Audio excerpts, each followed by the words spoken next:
La vraie naturopathie se base sur des techniques majeures. Et ces techniques sont indispensables et elles sont même fondamentales. On ne peut pas obtenir une bonne santé sans l'utilisation des techniques majeures de la naturopathie.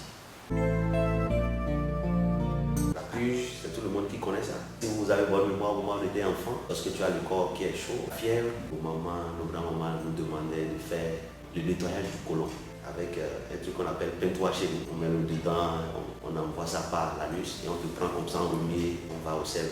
On commence par évacuer. C'est une technique naturelle que nos parents ont adoptée qui répond vraiment à la naturopathie. La puge, elle est aussi indispensable que le drainage d'un moteur. Lorsque vous avez votre voiture, vous conduisez votre voiture et que vous ne faites pas de la vidange, le moteur se coule.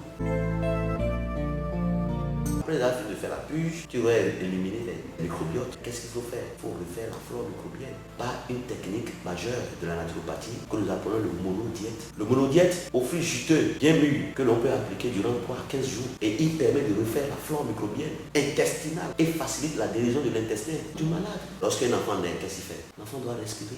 Sans respiration, il ne peut pas donner le cri. Il devait être en contact avec la nature pour pouvoir bien respirer. Une mauvaise respiration, c'est la maladie.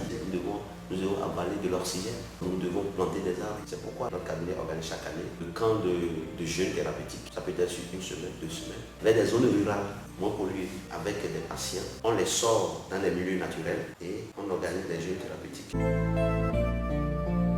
Il y a une technique majeure aussi qu'on appelle le jeûne thérapeutique. Et là, il y a le jeûne hydrique qui est le jeûne à eau nutrimentaire avec des jus de légumes.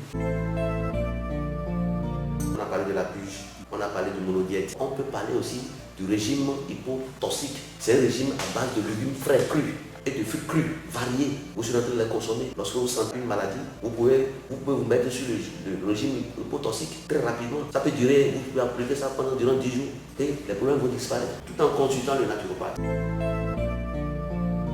Il y a aussi la culture physique qu'il ne faut pas occulter. On appelle ça la culture physique de santé. C'est aussi une technique majeure de la naturopathie. La culture physique de santé est la base de tous les sports. Elle est en fait la gymnastique des organes.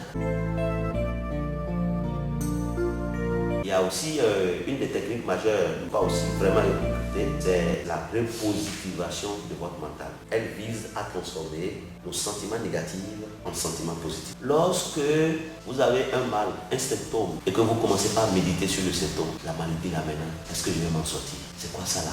On commence par penser négativement. Est-ce que je ne vais pas mourir maintenant?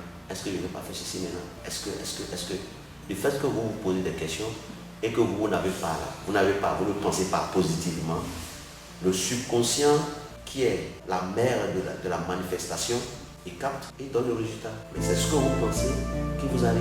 Compte tenu que nos sentiments conflictuels ont tourné à l'envers notre moteur vital, le cœur moteur de la vie produit alors des poisons de la morbidité et thyropathogènes. Au lieu de créer de la vitalité, de la force vitale, quand on pense à l'endroit, on se revitalise. Quand on pense à l'envers, on se dévitalise.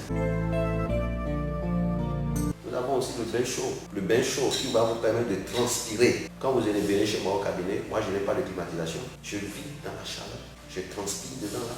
C'est une manière de pouvoir vasculariser les tissus et d'éliminer les déchets organiques à travers ma peau. N'oubliez pas que la peau et la sueur n'est que l'urine diluée. Donc il faut évacuer l'intérieur par la peau, par l'urine. Il y a d'autres, ils ne transpirent jamais. C'est grave. Nous sommes en train de travailler pour amener maintenant l'homme à penser à l'endroit, à manger à l'endroit, à boire à l'endroit et à avoir de la santé.